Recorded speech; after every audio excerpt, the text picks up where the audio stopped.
A paz do Senhor, meus irmãos, tudo bem? Mais uma vez estamos nesta semana, no dia 7 de junho, é a próxima lição, a lição número 10, que fala sobre a intercessão pelos Efésios, tá certo? O tema da lição é a intercessão pelos Efésios. Nós temos o texto áureo aqui, por causa disso que ponho de joelhos perante o Pai, de nosso Senhor Jesus Cristo, do qual toda a família nos céus e na terra toma o nome. Efésios 3, 14 a 15. 14 e 15, né? A verdade prática diz assim: devemos interceder pelos eleitos de Cristo, para que eles sejam fortalecidos do poder e vivam em comunhão e exercitem o amor de Deus. Amém? Nós temos essa intenção hoje. A ideia da lição é mostrar o valor, a importância da intercessão pelos santos. Paulo aqui já tinha falado no capítulo 2 sobre essa união de um só povo entre gentios e judeus.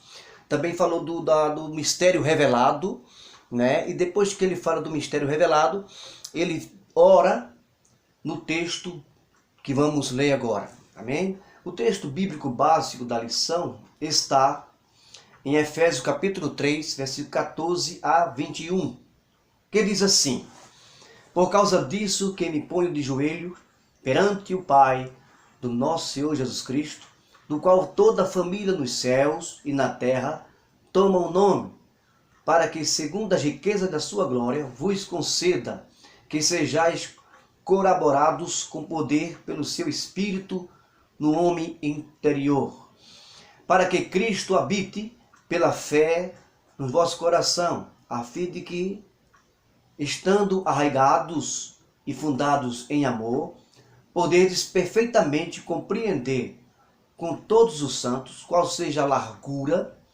e o comprimento e a altura e a profundidade, e conhecer o amor de Cristo que excede todo entendimento, para que sejais cheios de toda a plenitude de Deus. Tá certo? Ora, aquele que é poderoso para fazer tudo muito mais abundantemente, além daquilo que pedimos ou pensamos, segundo o poder que em nós opera. Amém? Nós temos nessa lição, onde estudaremos, fala sobre o valor da oração intercessória. Você sabe muito bem que Abraão fez esse trabalho de intercessão quando Ló estava em perigo, quando a cidade de Sodoma e Gomorra seria destruída, ia ser destruída, e Deus tinha avisado a Abraão. E os irmãos sabem aquela intercessão que ele começa com 50 justos, depois termina em 10 justos, e assim termina ele orando ao Senhor para que Deus o livre. Se tivesse ali 10 do justo, eu não vou destruir a cidade.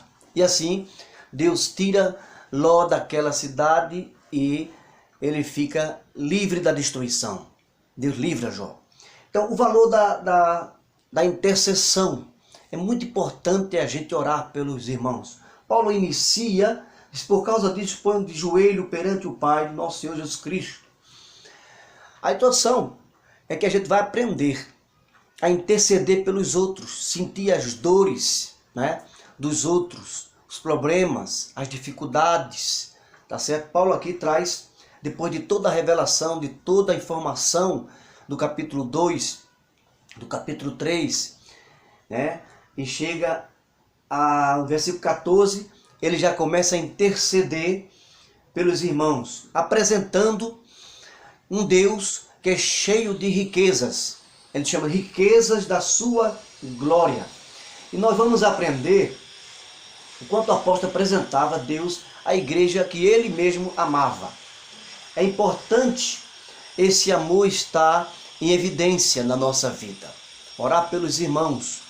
Eu tenho um costume, estou aprendendo ainda, de orar primeiro pelos outros, depois eu oro por mim. Me ensinaram isso e eu estou colocando em prática. O primeiro ponto da lição fala sobre corroborados com o poder do Espírito Santo. O Espírito Santo vai ajudar nessa intercessão. Ele diz que ajuda com gemido inexprimíveis, né? A gente sabe que Paulo fala da riqueza da sua glória e apresenta sua oração confiando nas riquezas da sua glória. Deus tem coisas boas para nos dar, né?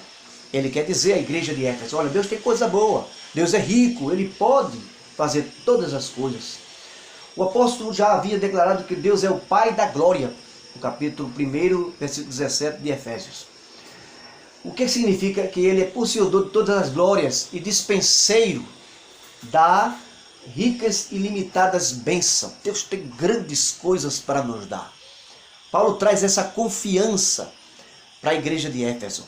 Ele escreve essa oração e manda essa carta. No final ele fecha com essa oração. Em razão disso, Paulo pede para que a igreja seja fortalecida com poder, que seja habitada por Cristo. Não quer dizer que Cristo não habitava ali. Não, Cristo já estava ali. Mas Paulo está dizendo que permaneça dando lugar ao Espírito Santo. Esteja com Ele. Ore a Deus. A importância da oração. Nós temos alguns versículos para ler. Nós lemos em Marcos 6, 7, quando ele ensinou a orar. Ele traz a oração que a gente conhece muito bem do Pai Nosso. Na verdade, o Pai Nosso é um modelo de oração. Ele traz ali uma doutrina. Se a gente observar cada palavra do Pai Nosso, a gente observa que a oração do Pai Nosso exige de nós alguma coisa. Exige o amor, exige o perdão, né? Existe a adoração, né? Jeremias 33:3 diz assim: clama a mim e responder-te-ei coisas grandes e firmes que não sabes. Deus vai revelar coisas grandes e firmes. É importante que o crente viva em oração. Sem oração não tem espaço. Imagina a pessoa ter um amigo, nunca conversar com ele. Imagina a pessoa ter um pai, nunca conversar com ele. Não, Deus quer esse relacionamento, né, pessoal, você e ele e você. Orações, muito tempo. Quando Jesus estava ali, no último momento da sua vida, ele subiu para orar. E quando ele desceu, viu os discípulos dormindo. Ele disse: vocês não intercedem por mim? Eu estava orando. Para nem um pouco, estão todos dormindo aí. Né? O repreendeu. Até Jesus, sendo Deus, ensinou a orar. E disse que é necessário que a gente... Isso quer dizer que é necessário que a gente ore também. Romanos 8:26 diz que o Espírito intercede por nós com gemidos inexprimíveis. Tá certo? Efésios, Filipenses capítulo 4, versículo 6, diz assim: devemos apresentar as nossas petições diante de Deus. Lá está escrito. Devemos apresentar nossas petições diante de Deus.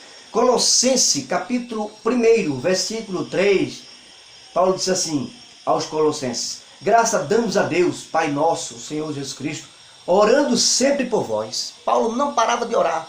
Lá em Tessalonicenses 5:17 diz assim: orai sem cessar.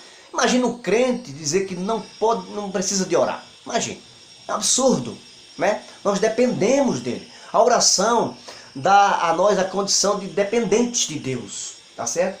Porquanto ouvimos na vossa fé, e que Cristo é de caridade, que tendes para com todos os santos, por causa da esperança que está em vós, reservada no céu, da qual antes ouviste pela palavra da verdade do Evangelho. Ele fecha aqui no versículo 5 de Colossenses. Então a nossa obrigação, necessidade, eu não chamo nem de obrigação, necessidade de orar, né? É necessidade de orar. Então o primeiro ponto nos convida a orar, né? Primeiro ponto, colaborados com o poder do Espírito Santo. Você não ora só, ora com o Espírito Santo lhe ajudando. Porque às vezes a gente não sabe o que pedir, Tiago disse. Não sabemos o que pedimos. Aí o Espírito Santo intercede por nós. O primeiro pedido de Paulo é para que a igreja seja colaborada com o poder pelo seu Espírito, no homem interior. Que o homem interior fortalecido, não é? Ele fica pronto para fazer a obra do Senhor. Habitados por Cristo. Apolo também orou para que habitasse pela fé nos corações dos santos. 3:17. O que também não significa dizer que Cristo não estivesse presente na igreja de Éfeso. Não, não. Simplesmente para continuar intercedendo, buscando. Né? Segundo ponto diz, arraigado e fundado em amor. Né? O amor é a mensagem central do Evangelho de Cristo. Não adianta você orar e não ama ninguém. Tem que amar. O Evangelho é conhecido pelo amor. Né? Você só é conhecido que é discípulo de Cristo se você amar. Né? Evitar a acepção de pessoas, né? Não discriminação. Né? E o propósito da oração de Paulo foi para que a igreja entendesse e exercitasse o amor de Deus.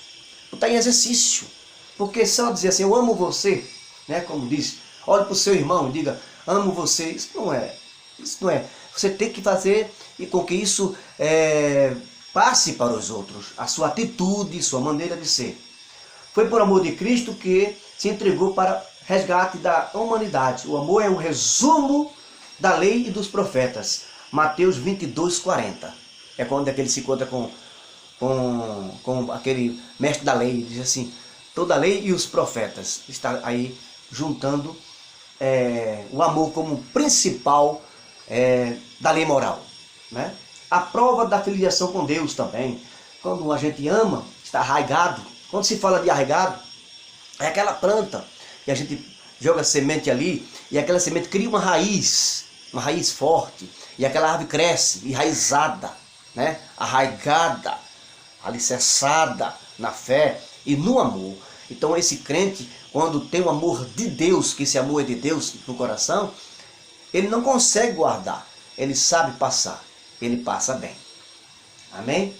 A expressão arraigado e fundado em amor compara os santos como uma planta bem enraizadas, né? E uma casa bem alicerçada. Indica que seu amor e a vida cristã não tem sustentação alguma se não tiver nesse amor.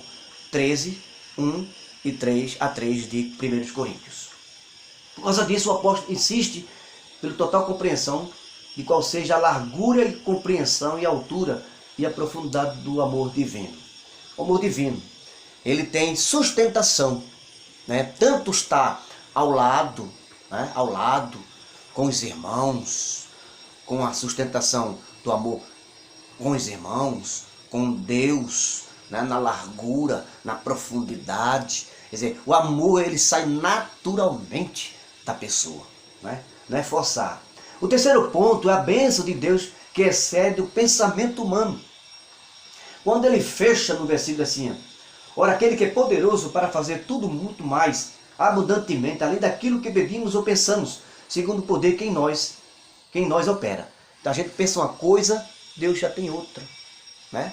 Os pensamentos de Deus são diferentes dos nossos pensamentos. Isaías 57, né? Você lê aqueles versículos ali, você vai ver que os pensamentos de Deus são mais altos. A gente pensa uma coisa, Deus tem coisas bem maiores. Aquela história, aquela palavra de Jeremias, clama a mim, responder-te coisas grandes e firmes que não sabes. Você não sabe, mas Deus tem coisas boas para nós.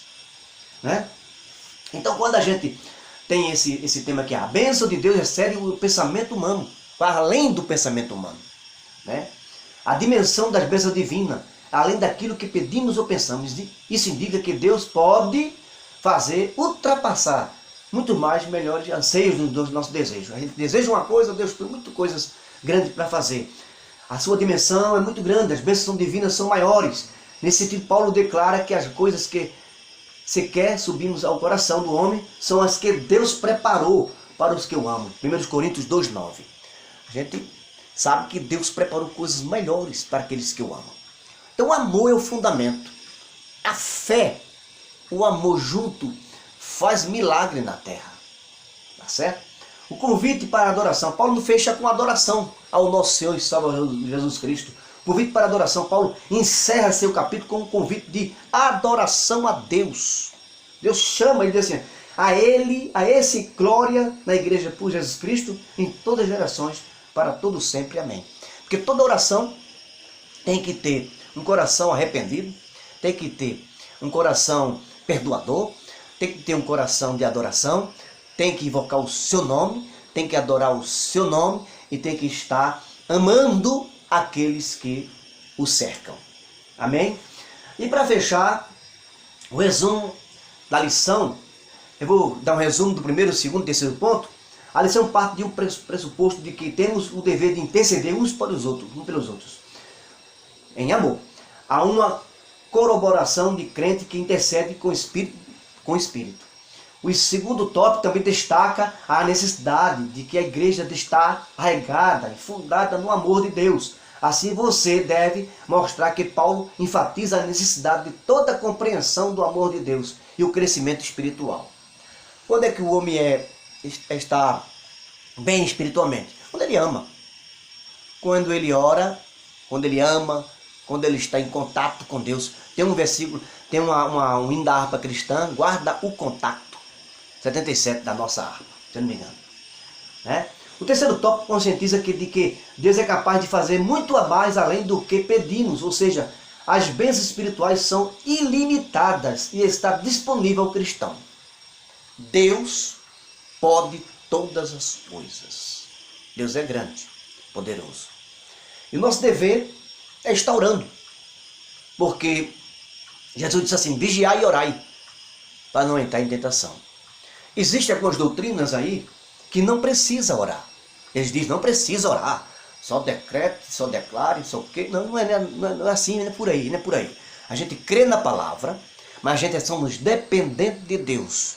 Quem não é dependente de Deus, não ora. Não precisa orar mesmo, não. Mas eu sou dependente de Deus. Todo cristão é dependente de Deus para que possa receber dele. Isso fala de humilhação, isso fala de humildade, isso fala de buscar o Senhor enquanto se pode achar, invocar enquanto está perto. Estar em contato com o Senhor faz parte da nossa vida. Essa lição é maravilhosa.